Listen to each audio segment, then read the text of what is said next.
Shalom friends, it's Rabbi Jenny Solomon from Beth Meyer Synagogue with a Mincha moment.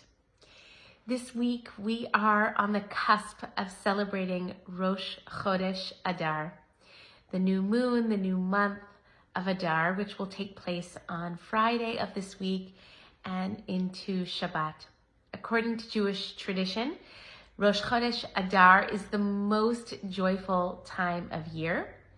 Our tradition teaches us, Misha nichnas Adar marbim b'simcha. When Adar arrives and enters, joy increases, joy expands and proliferates.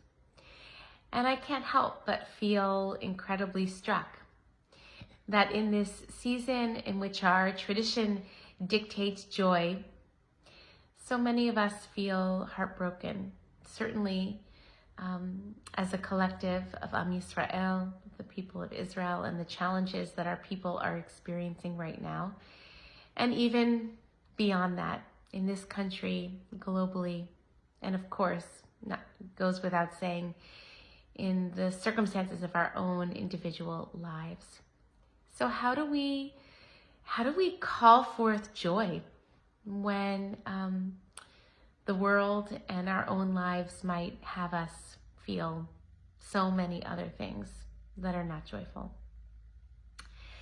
So I want to throw out a couple of ideas that help me think about this sort of call to joy in less than joyful times.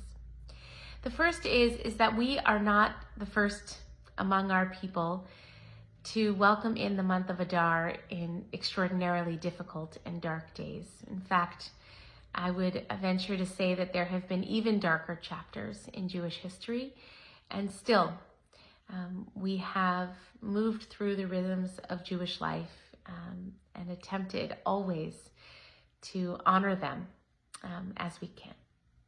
The second is that sometimes I think that joy is more of a choice than it is actually a feeling. It's a choice of how we want to orient ourselves to our lives, moment to moment, regardless of what's going on. I know for myself, I needed a break from the news and other disheartening things, and I walked outside and I felt the dawning of spring, and I saw the bulbs coming up in my garden, and I felt joy.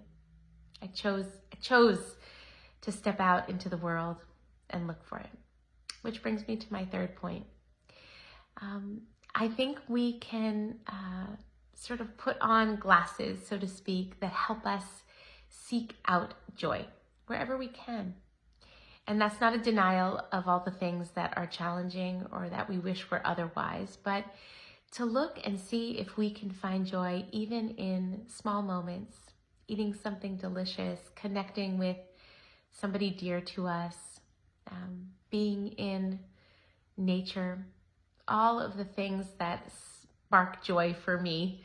But perhaps there are other things that spark joy for you, even in micro doses. And finally, the fourth thing that I just want to add is to be gentle with ourselves as we move through this month and through the holiday of Purim, which is sort of the most outrageously joyful holiday on the Jewish calendar. Just to have some acceptance around the fact that we're just going to be in that joy in the ways that we can. And that looks and feels different every single year. So can we be gentle with ourselves as we access that joy as best we can, And finally, I just want to add that for me personally, the world situation, Am Yisrael's situation notwithstanding, this is an incredibly joyful time as we prepare to celebrate the bar mitzvah of our youngest, Natan.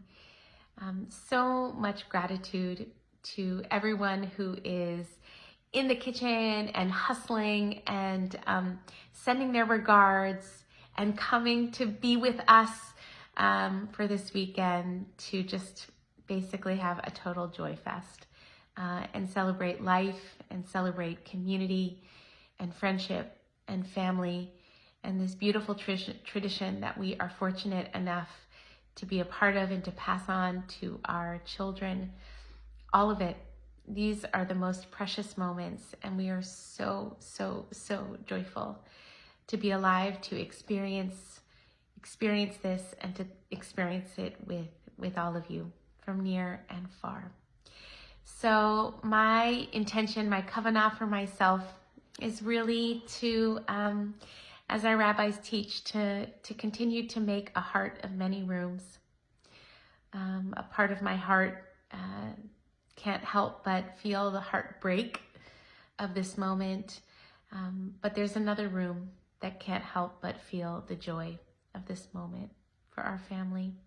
So I'm going to do all of that and more. And I'm so grateful to be on this journey with all of you and to really be invited and called in to experience this joy, however, wherever we can find it. All right, friends. Peace. Shalom.